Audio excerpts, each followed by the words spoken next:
តាអ្នកជាសហគ្រិនឬជាម្ចាស់អាជីវកម្មមែនទេចង់ពង្រីកអាជីវកម្មឲ្យលឿនតែចង់កាត់បន្ថយការចំណាយមែនទេរបបគំហើញថ្មីនៃ AI កំពុងតែក្លាយជាអាវុធសម្ងាត់ដ៏អស្ចារ្យសម្រាប់អ្នកហើយទី1 AI ជួយកាត់បន្ថយការចំណាយយ៉ាងច្រើនសន្ធឹកសន្ធាប់កាលពីមុនអ្នកប្រហែលជាត្រូវជួក្រុមការងារធំមួយដើម្បីធ្វើការងារផ្សេងៗ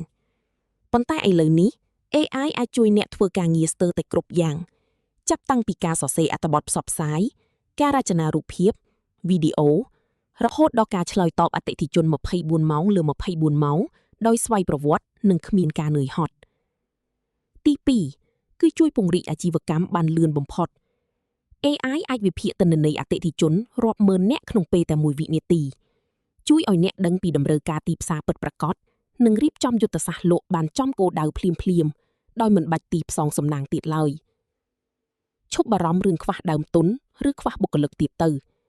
ដល់ពេលដែលត្រូវយក AI មកធ្វើជាបុគ្គលិកឆ្នើមនិងជាដៃគូយុទ្ធសាស្ត្ររបស់អ្នកហើយតើអ្នកបានចាប់ផ្ដើមប្រើប្រាស់ AI ក្នុងអាជីវកម្មរបស់អ្នកហើយឬនៅចែករំលែកបទពិសោធន៍របស់អ្នកក្នុង comment ខាងក្រោមនេះផងណាកុំភ្លេចចុច follow ដើម្បីទទួលបានគន្លឹះជំនួយល្អៗបន្ថែមទៀត